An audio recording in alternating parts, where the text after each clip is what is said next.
Shalom saudara yang dikasihi Tuhan. Saat ini kita bersyukur kita boleh kembali lagi melakukan persekutuan doa pada malam hari ini. Namun sebelumnya saya mengajak setiap kita untuk berdoa terlebih dahulu. Mari kita berdoa. Bapa dalam kerajaan surga, kami datang kepada Engkau ya Tuhan. Kami berterima kasih kepadamu ya Tuhan. Sebab Engkau telah memimpin segala aktivitas kami di sepanjang hari ini. Tuhan telah menjaga kami dan Tuhan sudah menuntun hidup kami. Terima kasih ya Tuhan. Dan pada malam hari ini kami pun juga bersyukur kami dapat berkumpul bersama-sama di tempat ini untuk kami dapat memuliakan Engkau melalui pujian kami, melalui doa kami. Bahkan ya Tuhan, kami juga akan dididik oleh kebenaran firman-Mu. Sebab itu kami datang kepada Engkau. Layakanlah kami ya Tuhan. Dan biarlah kami berkenan di hadapan Engkau ya Tuhan. Segala pujian kami, segala doa kami, bahkan ketika kami duduk di kaki-Mu ya Tuhan. Layakanlah kami ya Tuhan. Dan biarlah kami sungguh dapat mengalami perjumpaan secara pribadi bersama dengan Engkau melalui persekutuan doa Rabu ini ya Tuhan. Terima kasih ya Tuhan, terima kasih. Terpujilah Engkau Tuhan. Di dalam nama Tuhan Yesus Kristus kami berdoa dan bersyukur kepadamu. Amin. Surah Matius pasalnya yang ke-6 ayat yang ke-26 berbunyi demikian. Pandanglah burung-burung di langit yang tidak menabur dan tidak menuai dan tidak mengumpulkan bekal dalam lumbung, namun diberi makan oleh Bapamu yang di sorga. Bukankah kamu jauh melebihi burung-burung itu? Bersyukur saudara kita punya Tuhan yang memelihara hidup kita. Tidak ada satu pun di antara kita yang tidak dipelihara oleh Tuhan. Tuhan menjaga dan menuntun hidup kita. Sebab itu setiap harapan kita harusnya kita serahkan kepada Tuhan. Sebab itu bersama-sama saya mengajak setiap kita untuk menyanyikan pujian Bapa Sorgawi memeliharaku.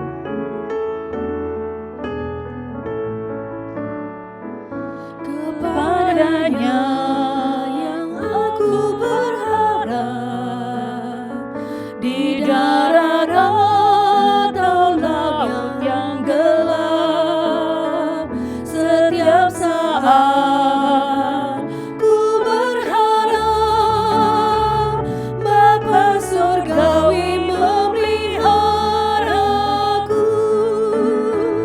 Aku berharap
tak gentar, ia tak ingkar, sebab Bapa Surgawi memeliharaku. Saudara, mari kita berdoa. Kita bersyukur atas pemeliharaan Tuhan yang senantiasa melingkupi dan menuntun hidup kita. Kita bersyukur untuk kesehatan, kita bersyukur untuk usaha pekerjaan, meskipun dalam kondisi krisis saat ini, namun ia masih menjaga dan memelihara kita. Dan kita juga bersyukur untuk keluarga yang kita miliki. Berdoa juga agar setiap hari kita dapat bergantung dan menaruh harapan kita padanya. Mari kita berdoa. Bapa dalam kerajaan surga, seperti pujian yang kami nyanyikan di hadapan-Mu ya Tuhan. Ku tak gentar, Sebab Engkau tidak ingkar ya Tuhan. Engkau memelihara hidup kami. Kami bersyukur Tuhan untuk pemeliharaan Tuhan yang terus menerus Tuhan anugerahkan kepada setiap kami. Meskipun dalam kondisi susah saat ini, namun kami tidak pernah merasa kurang Tuhan. Kami merasa cukup. Kami bersyukur untuk kesehatan yang masih Tuhan anugerahkan bagi kami. Kami bersyukur untuk keluarga yang boleh terus mengasihi kami. Kami juga bersyukur Tuhan untuk usaha pekerjaan yang masih Tuhan pimpin, masih Tuhan pelihara. Meskipun kadangkala kami khawatir, namun Tuhan Engkau terus memelihara usaha dan pekerjaan kami. Kami sungguh-sungguh bersyukur kepada Engkau ya Tuhan. Dan biarlah ketika kami merenungkan hidup kami di hadapan Engkau, itu boleh semakin meneguhkan kami kepadamu Tuhan. Kami boleh terus senantiasa bergantung kepada Engkau. Menaruh harapan kami, bersandar, berserah penuh di dalam Engkau ya Tuhan. Sebab Engkau adalah satu-satunya sandaran kami. Sebab Engkau tidak pernah ingkar akan janji-Mu ya Tuhan. Tuhan kuatkanlah iman kami. Dan tolonglah setiap kami, agar kami boleh setia memelihara iman kami. Sebab Tuhan senantiasa memelihara kehidupan kami. Terima kasih Tuhan, terima kasih. Terpujilah Engkau Tuhan. Di dalam nama Tuhan Yesus Kristus kami berdoa. Amin.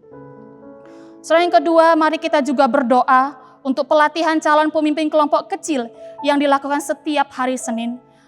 Kita berdoa kiranya setiap peserta dapat setia mengikuti pelatihan ini.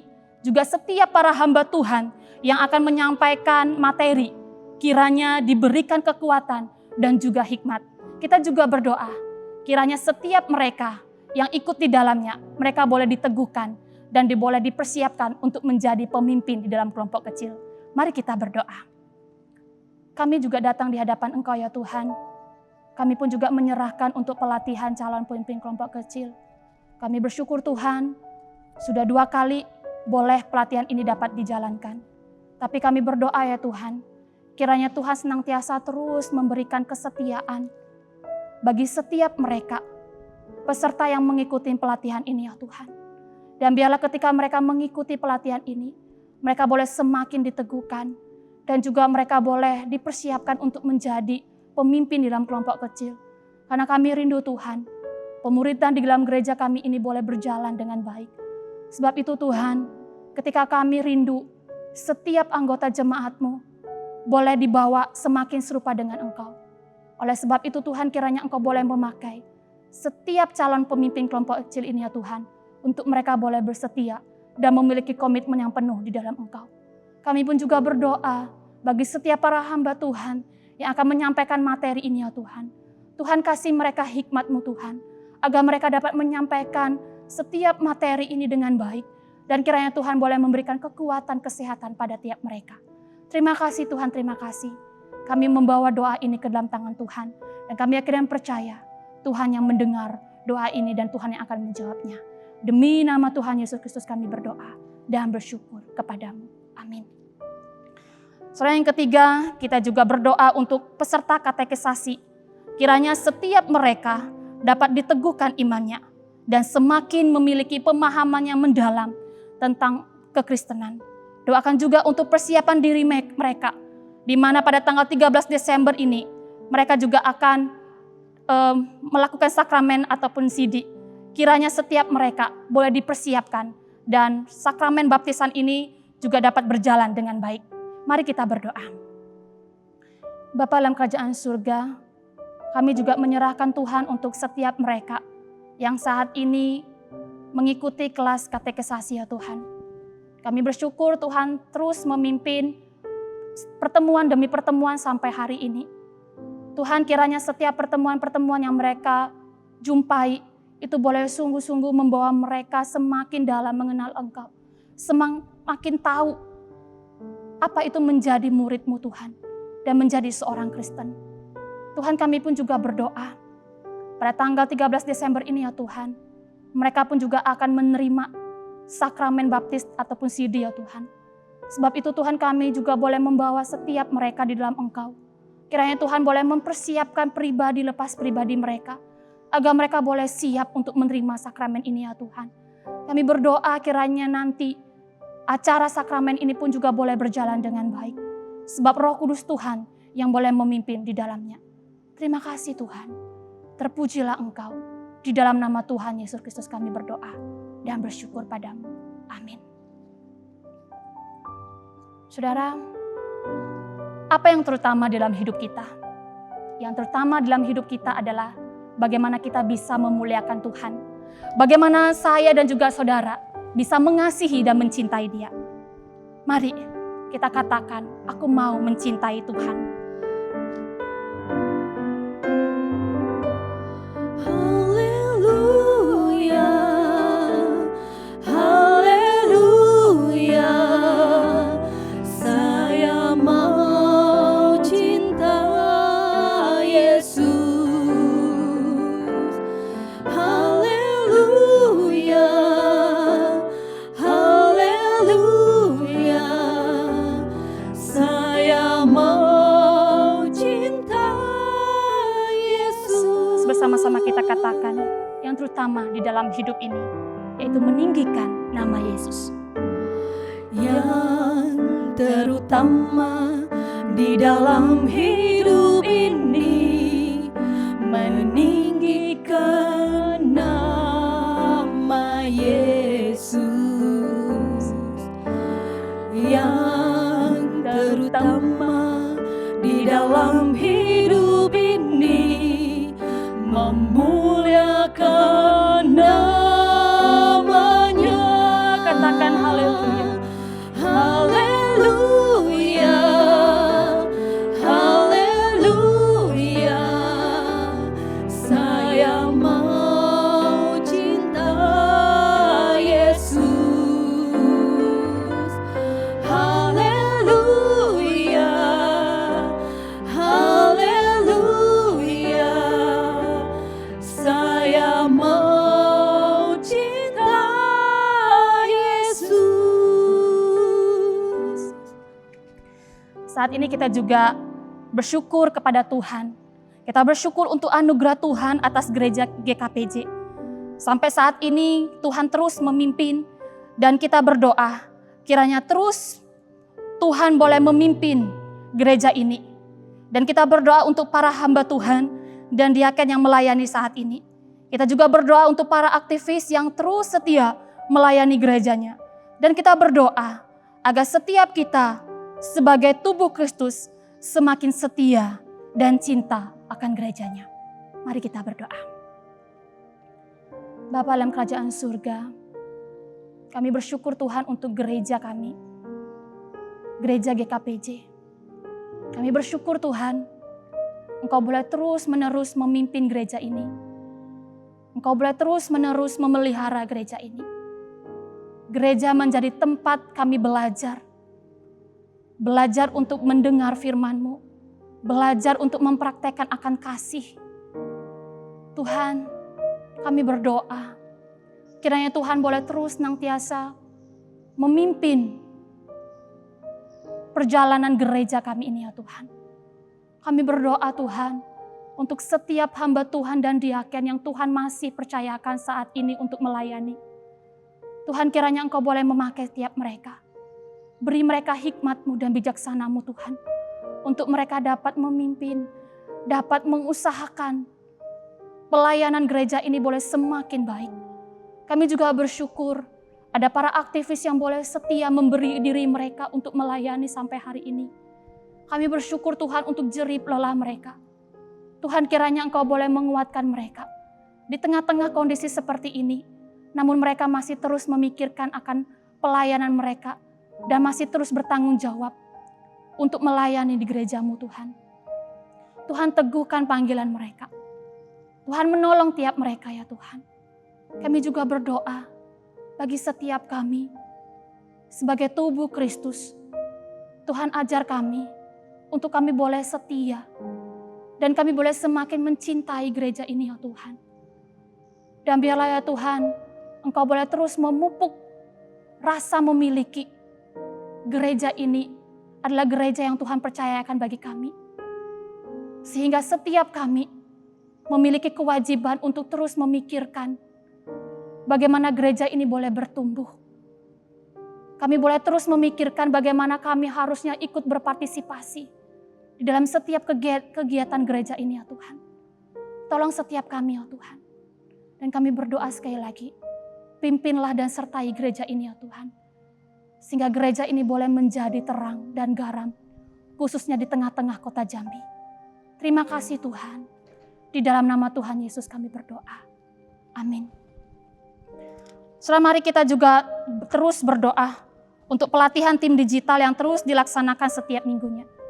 Mari kita juga doakan adanya tim digital ini biarlah boleh semakin membangun pelayanan gereja kita di tengah kondisi dan kebutuhan gereja saat ini. Mari saudara, kita berdoa untuk pokok doa ini. Bapa dalam kerajaan surga, kami pun juga bersyukur di hadapan Engkau ya Tuhan. Kami menyadari Tuhan, kemajuan teknologi boleh terus semakin cepat. Sebab itu, kami pun juga terus memikirkan akan kebutuhan gereja ini ya Tuhan. Di tengah-tengah kondisi saat ini, di tengah-tengah zaman saat ini ya Tuhan. Kami bersyukur Tuhan, ada tim digital yang boleh sudah terbentuk. Kiranya Tuhan yang boleh terus memimpin setiap tim ini ya Tuhan. Agar mereka boleh terus punya hikmat untuk dapat memikirkan pelayanan ini ya Tuhan. Tuhan berkati tiap mereka, agar mereka memiliki kerjasama yang baik. Kami juga berdoa untuk setiap tim digital ini yang terus melaksanakan pelatihan. Kiranya Tuhan yang boleh terus menolong untuk setiap orang-orang yang terlibat. Tuhan kiranya Engkau yang boleh menolong tiap mereka. Agar mereka pun juga dapat melibatkan diri mereka dengan sukacita. Dan biarlah sungguh-sungguh pelayanan mereka boleh dapat berdampak dengan baik. Khususnya bagi kebutuhan gereja saat ini ya Tuhan. Kiranya Tuhan yang boleh menolong setiap mereka. Terima kasih Tuhan. Terpujilah Engkau. Di dalam nama Tuhan Yesus kami berdoa. Amin. Saudara, kita juga terus berdoa bagi jemaat yang saat ini sedang mengalami kelemahan tubuh. Kita juga berdoa untuk setiap mereka yang saat ini juga masih di dalam pemulihan dari sakit mereka.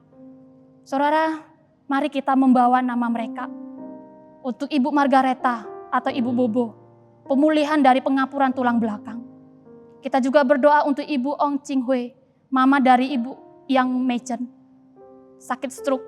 Kita juga doakan untuk Ibu Wang Chusha, pemulihan dari sakit kaki dan saat ini masih ada di Jakarta. Kita juga doakan untuk Ibu Cinghua yang saat ini sedang dirawat di rumah sakit. Kita juga doa untuk Bapak Asgianto, Papa dari Bapak Heriadi yang saat ini sedang sakit stroke dan dirawat di Jakarta. Kita juga doa untuk Bapak David Sormin, pemulihan khususnya bagian kaki pasca mengalami kecelakaan. Saudara, mari kita berdoa untuk mereka. Bapa dalam kerajaan surga, kami berdoa untuk setiap saudara-saudara kami ya Tuhan, yang saat ini sedang bergumul oleh karena sakit penyakit mereka ya Tuhan. Tuhan, di tengah-tengah kondisi seperti ini, tentu tidak mudah untuk mereka lewati ya Tuhan. Mereka membutuhkan kekuatan, mereka membutuhkan penghiburan daripada Engkau ya Tuhan. Di tengah-tengah kondisi yang tidak mudah. Sebab itu Tuhan kami datang kepadamu. Tuhan, kiranya Engkau boleh menolong setiap mereka. Kami berdoa untuk Cebobo ya Tuhan. Kiranya Tuhan yang boleh menolong hamba-Mu ini yang saat ini sedang bergumul pengapuran tulang belakang. Tuhan kiranya Engkau berdoa, kiranya Tuhan yang boleh menyembuhkan. Tuhan yang boleh terus senantiasa memimpin. Pemulihan boleh terus terjadi ya Tuhan. Kami juga berdoa untuk Ibu Ong Ching Hui ya Tuhan, yang juga saat ini sedang sakit stroke ya Tuhan. Tuhan, kiranya Tuhan yang boleh menolong. Hamba-Mu berdoa untuk Ibu Wang Chusha dan juga Ibu Cinghua ya Tuhan. Kami serahkan mereka ke dalam tangan Tuhan. Tuhan pimpin mereka. Tuhan kuatkan mereka. Taruh iman yang kuat itu di dalam hatinya ya Tuhan. Agar di tengah-tengah kondisi yang tidak mudah, setiap mereka pun juga boleh memiliki keyakinan yang teguh bahwa Tuhan bersama dengan dia ya Tuhan. Hamba-Mu juga berdoa untuk Bapak Asgianto dan juga Bapak David Sormin. Tuhan, tolong tiap mereka juga ya Tuhan. Kiranya Tuhan yang boleh memimpin setiap mereka. Kiranya Tuhan yang boleh senantiasa terus menguatkan mereka. Tuhan, jika di antara jemaat kami pun yang juga saat ini sedang mengalami pergumulan akan sakit penyakit mereka, namun pada malam hari ini kami tidak sebutkan. Tuhan, kiranya Tuhan pun juga boleh menolong setiap mereka. Tuhan memakai setiap keluarga yang mendampingi mereka di tengah-tengah kondisi yang tidak mudah yang mereka jalani ini. Tuhan pimpin mereka. Terima kasih Tuhan. Kami kedam percaya. Janji-Mu iya. Dan Tuhan tidak pernah mengingkari akan janji-Mu Tuhan. Ketika mereka terpuruk di dalam kelemahan mereka, ada Tuhan bersama dengan mereka. Terima kasih Tuhan. Di dalam nama Tuhan Yesus kami berdoa. Amin. Haleluya, haleluya, saya mau cinta Yesus. Haleluya, haleluya, saya mau cinta Yesus.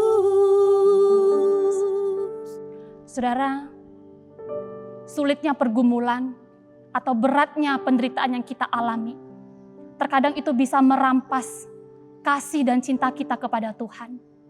Sebab itu pada malam ini, saya mengajak setiap kita untuk kita boleh membawa pergumulan kita. Apa yang menjadi pergumulan kita saat ini, mari kita serahkan kepada Tuhan. Agar di tengah-tengah pergumulan yang berat, kita masih tetap cinta dan kasih kepadanya. Saudara, kita juga menyerahkan apa yang menjadi komitmen kita di hadapannya. Mari saudara, kita berdoa secara pribadi di hadapannya.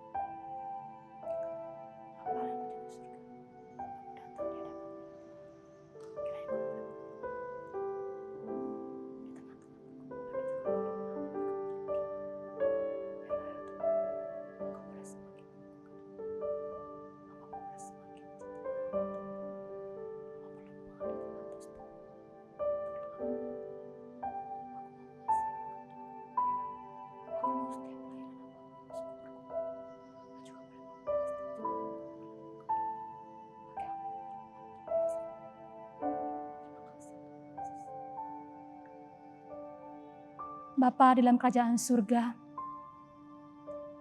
sekali lagi kami bersyukur kepadamu Tuhan. Sekali lagi kami membawa pujian kami kepadamu Tuhan. Tiada yang lebih nyaman bagi jiwa kami, selain kami tersungkur di hadapan Engkau, selain kami berdoa kepada Engkau Tuhan. Dan saat ini kami punya waktu itu Tuhan. Kami berdoa, segala apapun yang kami naikkan di hadapan Engkau Tuhan pada malam ini, Tuhan kiranya Engkau boleh mendengar, dan kiranya Tuhan boleh menjawab sesuai dengan kehendak Tuhan. Kuatkanlah setiap hati kami saat ini Tuhan. Setiap kami tentu memiliki pergumulan dan juga harapan. Dan kiranya ya Tuhan, Tuhan sajalah yang boleh memuaskan jiwa dahaga kami. Kami sungguh-sungguh bersyukur kepada Engkau Tuhan atas anugerah yang Tuhan berikan. Doa adalah anugerah yang Tuhan berikan bagi kami. Terima kasih Tuhan. Terpujilah Engkau Tuhan. Di dalam nama Tuhan Yesus Kristus kami berdoa kepadamu. Amin. Saudara, mengikut Tuhan Yesus, kita perlu firman Tuhan. Firman Tuhan berguna untuk dapat mendidik kita, mendorong kita, bahkan berguna untuk mengoreksi hati kita saat ini. Sebab itu saudara, saya mengajak setiap kita, sebelum kita mendengarkan firman Tuhan, kita menyanyikan pujian, gemblenglah-Ku agar lebih murni.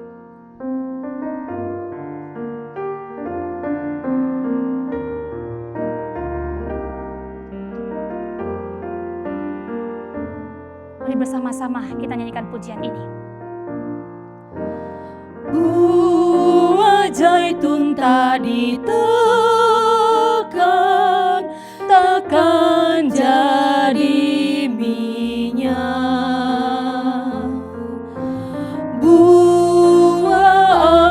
tadi peras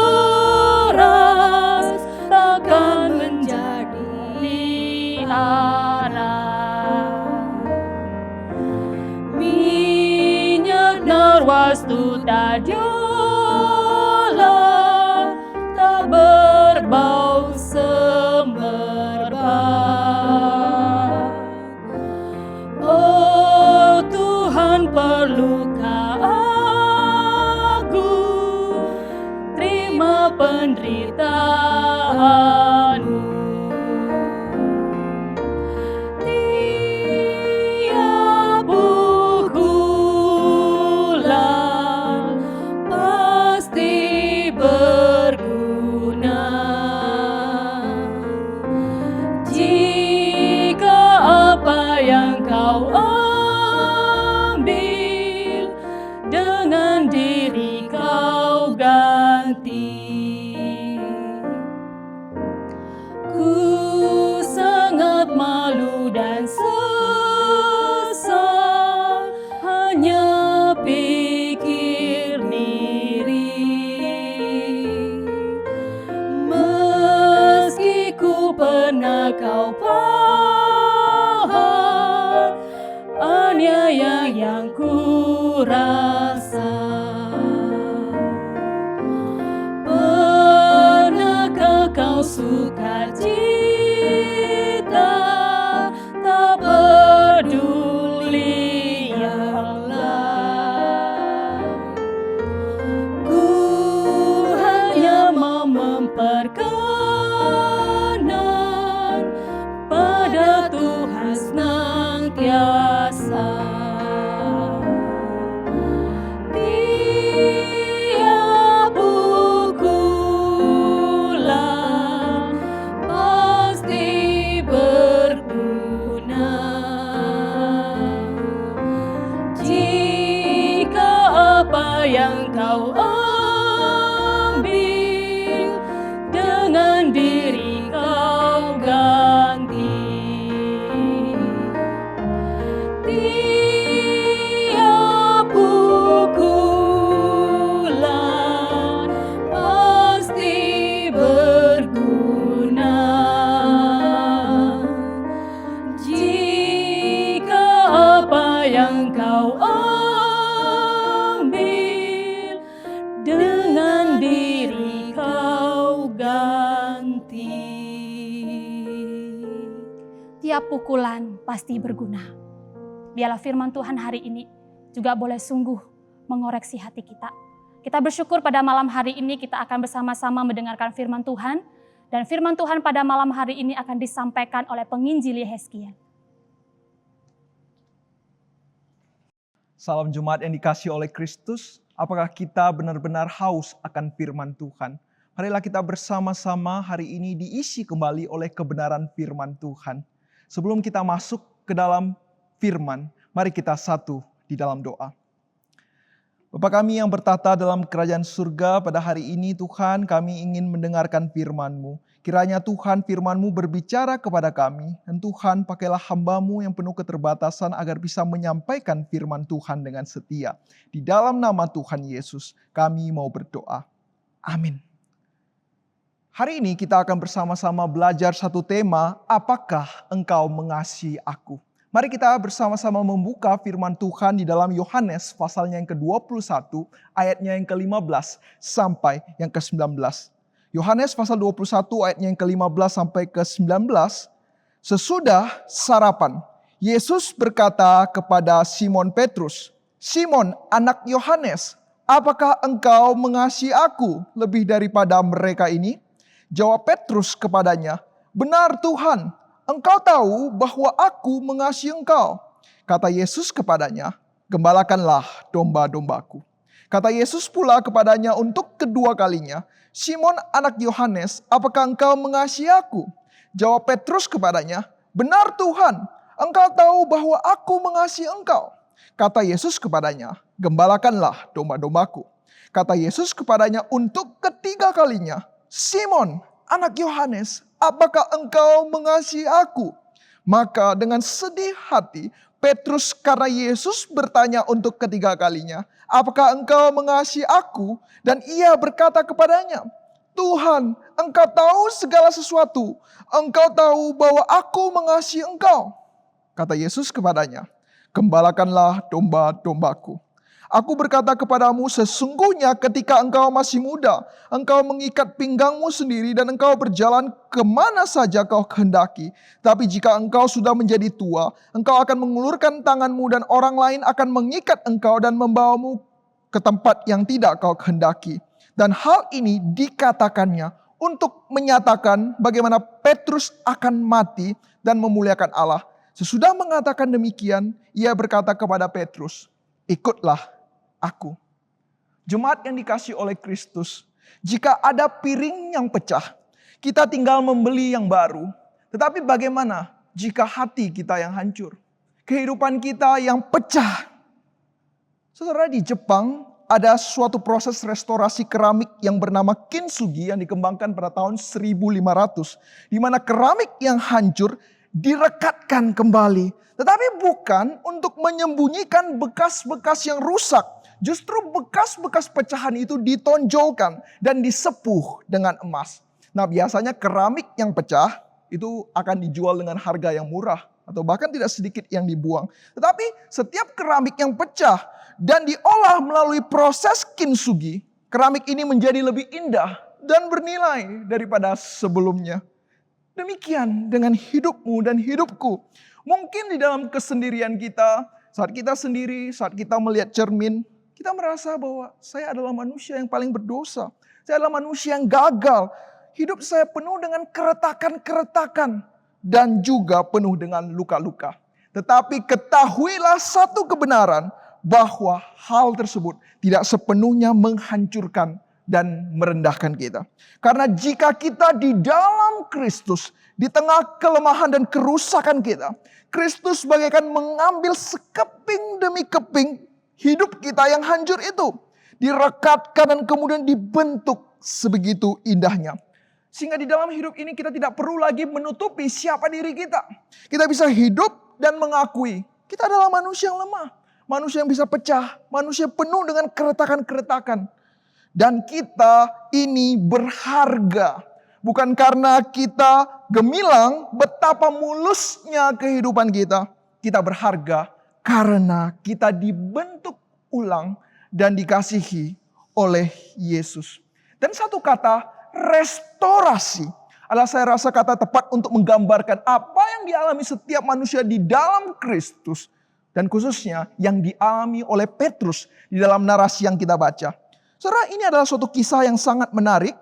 Saat Yesus bangkit, ada satu pertemuan pribadi personal dengan Petrus. Dan Yesus juga secara pribadi bertanya 3 pertanyaan yang sama kepada Petrus.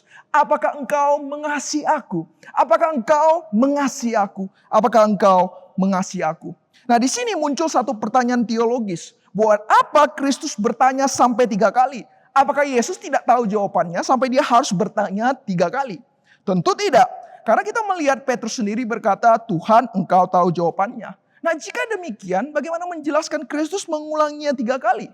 Nah, di dalam kisah ini, ada beberapa penafsir dan pengkhotbah mencoba untuk mencari tahu dan menjelaskannya. Nah, salah satunya ada satu pandangan yang berkata, sebenarnya saat Yesus Kristus bertanya 3 kali, dia sedang ingin menantang Petrus. Apa yang ditantang? Kalau perhatikan di dalam bahasa aslinya, ada penggunaan khusus yang digunakan oleh Yesus. Apakah engkau mencintaiku, Petrus? Nah, kata yang digunakan Yesus mencintai menggunakan kata agapeo. Agapao merupakan kasih tertinggi. Nah, Yesus Kristus bertanya Petrus, apakah engkau mengasihi aku dengan kasih agapao, kasih tertinggi? Dan kemudian menariknya Petrus menjawab 2 kali. Iya Tuhan, aku mengasihimu. Tetapi jawaban Petrus 2 kali menggunakan kata phileo. Yang artinya adalah kasih pertemanan. Jadi awalnya Petrus ragu, Petrus takut dan hanya mencintai Yesus sebatas kasih pertemanan atau kata bendanya filia. Tetapi menariknya setelah Yesus 3 kali bertanya, Petrus baru berani mengatakan, Tuhan aku mencintaimu dengan kasih agapao atau kata bendanya agape, kasih tertinggi. Dari sudut pandang ini, sebenarnya yang sedang Yesus lakukan sedang menantang Petrus untuk menembus batasan dirinya, untuk breakthrough, untuk upgrade dari kasih pertemanan menuju suatu kasih yang lebih tinggi. Tetapi kita melihat, apakah benar demikian?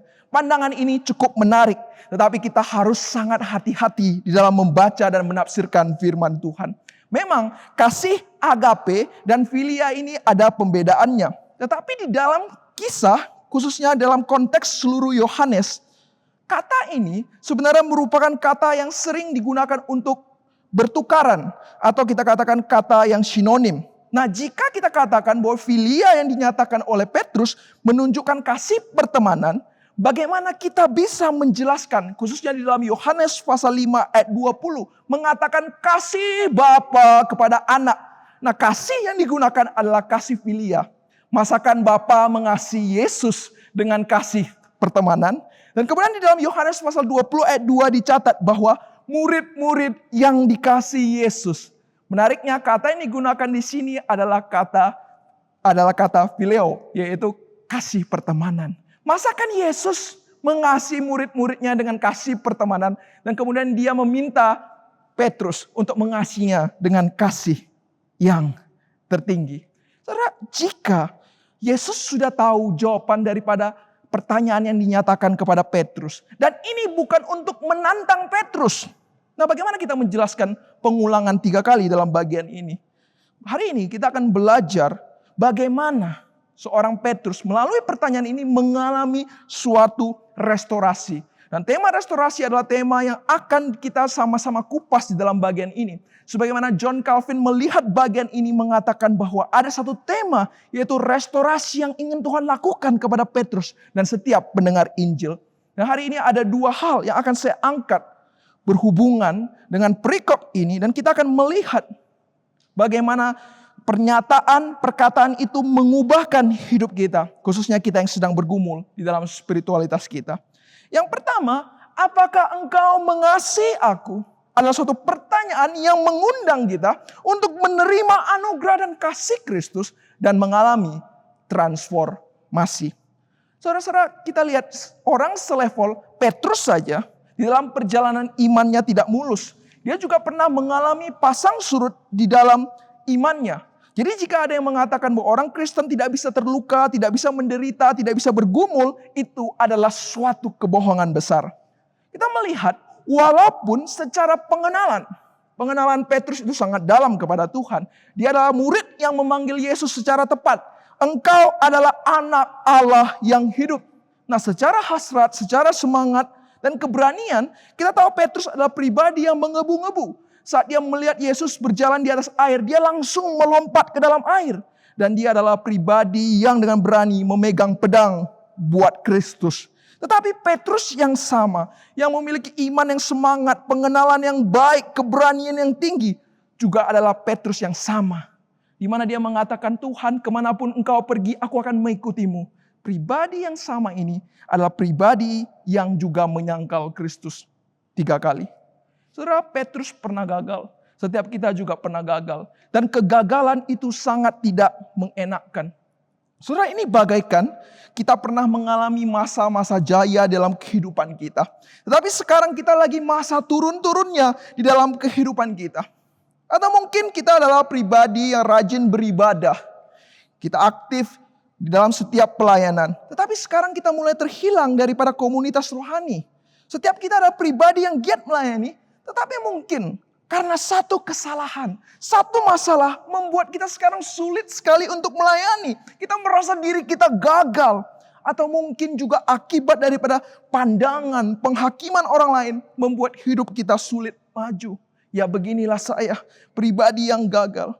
Dan kita saat melihat diri kita katakan, sudah berapa kali saya bertekad rajin baca Alkitab, meninggalkan dosa lama. Tetapi itu lagi yang terus saya kerjakan. Mengapa saya tahu bahwa Tuhan adalah Allah yang hidup? Saya pernah mengatakan kemana Tuhan pergi saya akan ikut.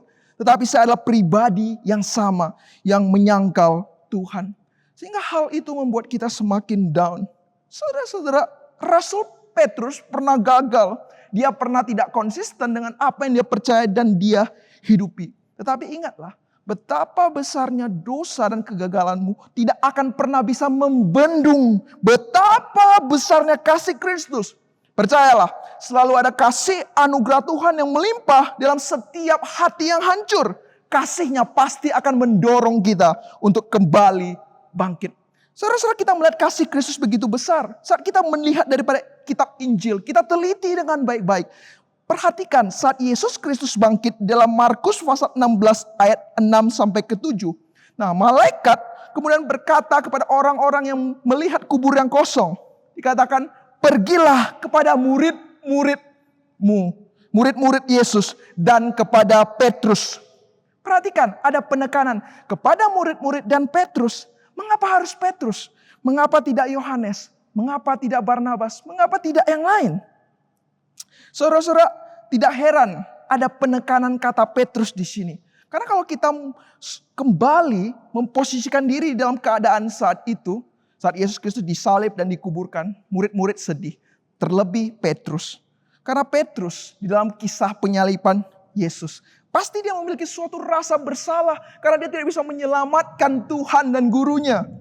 Ada suatu kemaluan, dia menyangkal Tuhan. Dan kegagalan itu, kemaluan itu, dan segala rasa bersalah itu campur aduk menjadi satu. Tetapi Kristus begitu mengasihi Petrus. Malaikat berkata, pergi kabarkan kepada murid-murid bahwa Yesus Kristus yang disalib itu telah bangkit. Katakan kepada murid-muridnya dan juga katakan kepada Petrus. Ada berita sukacita yang langsung diberikan kepada Petrus. Dan tidak hanya informasi. Kali ini Yesus sendiri yang berjumpa dengan Petrus. Saudara-saudara, Tuhan kita, kepercayaan kita bukan bersifat informasi. Allah kita tidak Allah yang sangat jauh. Tetapi Allah kita, Tuhan kita adalah Tuhan yang ingin menjalin relasi yang personal. Yang pribadi dengan setiap kita. Ada suatu kasih yang terus mencari kita. Walaupun kita menjauh dari Tuhan. Dan saat bertemu dengan Petrus secara pribadi, Yesus bertanya secara personal, Petrus, apakah engkau mengasihi aku? Dan pertanyaan ini, jawaban dari pertanyaan ini juga bukan untuk Yesus, tetapi untuk Petrus. Ada satu makna rekonsiliasi yang besar di sini. Mari kita kupas kalimat ini. Di ayat ke-16 Yesus berkata, "Hai Simon anak Yohanes, apakah engkau mengasihi aku?" Mari kita membaginya menjadi dua bagian. Hai Simon anak Yohanes. Dan kemudian apakah engkau mengasihi aku? Hai Simon anak Yohanes. Mungkin saat kita melihat adalah panggilan yang biasa saja. Yesus di dalam hidupnya dia selalu memanggil orang lain. Tetapi menariknya kata ini adalah kata yang memiliki makna yang sangat dalam. Karena kata ini, panggilan ini adalah panggilan yang sudah lama tidak muncul. Ini muncul pertama kali Simon anak Yohanes muncul di pasal yang pertama ayatnya ke-42. Yaitu perjumpaan pertama kali Yesus dengan Petrus. Sebelum dipanggil oleh Yesus, namanya adalah Simon anak Yohanes. Tetapi Alkitab mencatat, sekarang engkau bukan lagi Simon anak Yohanes. Tetapi engkau adalah Kefas, yang artinya batu karang. Dan panggilan ini terulang lagi saat Yesus Kristus bangkit dan bertemu dengannya. Dia memanggil dengan suatu panggilan yang begitu dekatnya. Yang mengandung begitu makna yang sangat dalam. Hai Simon anak Yohanes. Mengingatkan betapa besarnya anugerah Tuhan di atas kehidupannya yang terdahulu. Seorang pendosa, seorang nelayan yang tidak punya pengetahuan, seorang yang tidak layak dipanggil. Menjadi batu karang yang dasarnya adalah Kristus. Simon anak Yohanes. Simon anak Yohanes. Ingatkah engkau terdahulu? Engkau adalah nelayan, dan sekarang kujadikan penjala manusia. Dan dalam pertanyaan 3 kali ini dilanjutkan dengan, hai Simon anak Yohanes, apakah engkau mengasihiku? Diulang 3 kali. Saudara-saudara, di dalam bagian ini adalah satu bukti yang nyata kasih Tuhan. Di mana Tuhan memberikan Petrus satu kali kesempatan untuk kembali mendeklarasikan kasihnya kepada Tuhan. Engkau mungkin telah menyangkal aku 3 kali. Tetapi sekarang saya berikan kamu kesempatan untuk mendeklarasikan cintamu 3 kali juga. Begitu besar kasih Tuhan di dalam hidup kita. Apalagi yang menghalangi kita tidak mencintai Tuhan? Apakah kita merasa tidak layak, tidak pantas, tidak cukup pintar, tidak cukup setia? Datanglah kepada Tuhan Yesus. Jangan takut, Dia pasti akan memampukan dan memberikan kita kesempatan untuk mendeklarasikan, ya Tuhan, aku mencintaimu. Dan menariknya ada pengulangan 3 kali. Di dalam tulisan-tulisan kuno, saudara, ini merupakan satu makna yang sangat serius kalau diulang 3 kali. Bahkan di dalam Alkitab jika ada pengulangan, ini adalah merupakan satu makna yang penting. Gaya bahasa yang diulang disebut dengan tautologi. Jika diulang 2 kali artinya very, sangat penting. Misalnya Yerusalem, Yerusalem. Nah, ini ada satu makna yang penting. Kalau sampai 3 kali, itu artinya extremely, adalah sangat-sangat penting. Misalnya Tuhan pernah dipuji dengan ungkapan suci, suci, suci. Kenapa demikian? Karena extremely holy, sangat-sangat suci. Nah, saat ini diulang 3 kali merupakan gaya bahasa yang mengajak Petrus untuk masuk ke dalam suatu kedalaman rohani. Masuk jujur terhadap hatimu. Apakah engkau benar-benar mencintai Yesus di dalam lubuk hatimu yang terdalam? Saudara, Kristus begitu mengasihi kita dan Dia mengajak kita untuk merefleksikan dalam hati kita yang terdalam. Terlepas daripada persembahan kita, terlepas dari pelayanan kita, kita tanyakan, apakah kita benar-benar mencintai Yesus? Dan saat kita mendengar Kristus mencintai kita dan Dia ingin memberikan kita kesempatan kembali, apakah respon? Bagaimana kita merespon dengan tepat? Respon yang tepat atas kasih dan anugerah itu, yaitu dengan rendah hati, menerima dan membukakan semua daripada segala kelemahan-kelemahan. Kita akui kelemahan kita, datang kepada Tuhan dan menerima transformasi yang Dia berikan. Sebagaimana Petrus pertama kali bertemu dengan Yesus. Saat pertama kali bertemu dengan Yesus, kitab Injil mencatat, aku adalah orang yang berdosa. Tetapi apa yang Yesus katakan? Yesus berkata, hai, jangan takut. Hari ini kamu akan kujadikan penjala manusia. Dan hal ini terulang kembali. Petrus kembali datang kepada Tuhan dan merendahkan dirinya melalui momen ketiga pertanyaan ini. Jika kita kenal Petrus dalam seluruh Injil, kita tidak sulit mendapati bahwa Petrus adalah orang yang sangat sombong. Dia pernah jatuh ke dalam dosa kesombongan. Beberapa kali dalam kesempatan dia selalu menyatakan dirinya lebih hebat daripada murid-murid yang lain. Misalnya di dalam Matius pasal 26 ayat 33, dia mengatakan, Tuhan, sekalipun iman-iman murid-murid yang lain goncang, saya sekalipun tidak akan goncang. Saudara, saat Yesus bertanya kepada Petrus, apakah engkau mengasihiku lebih daripada yang lain? Menariknya, Petrus tidak berkata, Tuhan, aku mengasihimu. Jelas, lebih daripada murid-murid yang lain. Saya paling hebat. Tidak. Kali ini Petrus datang dengan kerendahan hati. Alkitab mencatat, setelah ditanyakan 3 kali, maka sedihlah hati Petrus. Begitu menyesalnya Petrus. Nah, seorang penafsir bernama Bernes mengatakan ada suatu penyesalan daripada Petrus. Dia merasa betapa bodohnya dirinya. Terlalu cepat mengatakan, aku cinta Tuhan lebih daripada yang lain. Dan kali ini, jawaban Petrus bukan untuk menyombongkan diri, tetapi membuka diri.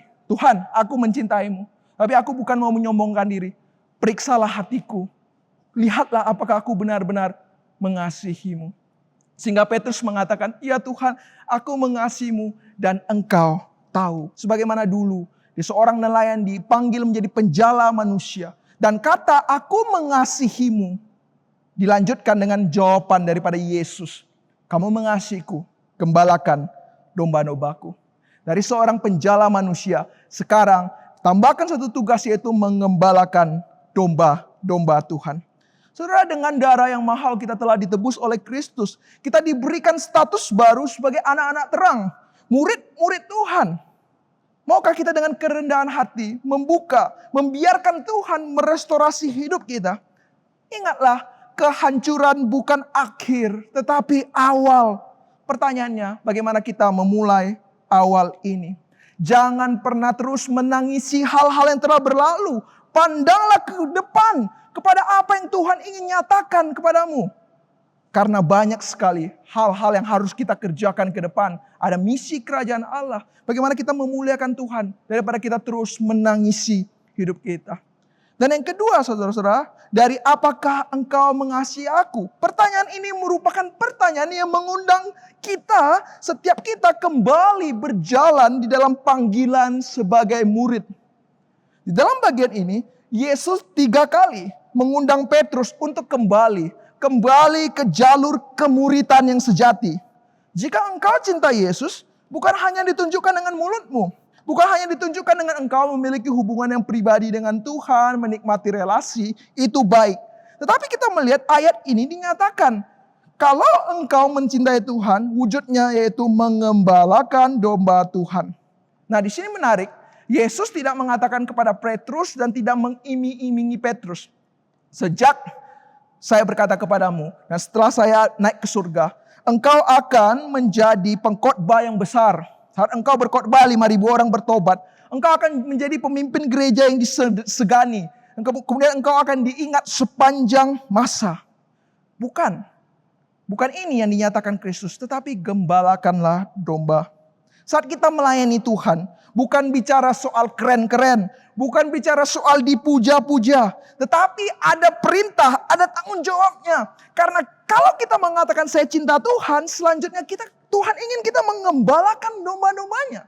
Di dalam teologi Yohanes, domba-domba dan gembala memiliki suatu makna yang sangat dalam. Kita melihat seorang gembala yang baik harus dikenal oleh domba-dombanya. Dan untuk dikenal pasti butuh usaha dan pengorbanan yang ekstra. Dan bahkan di dalam Yohanes sungguh luar biasa. Gembala yang baik salah satu standarnya dikatakan rela memberikan nyawa bagi domba-dombanya. Mengejutkan. Apalagi kita terus baca sampai ayat 18, ayat 19. Bukan berita atau iming-iming berkat yang diberikan bagi setiap orang yang mencintainya. Tetapi justru muncul langsung narasi kematian dan penderitaan Petrus. Saudara-saudara, saat kita ikut Tuhan atau ikut dunia. Kalau kita ikut Tuhan, kita pasti akan dibawa ke dalam satu jalur kemuridan yang sejati.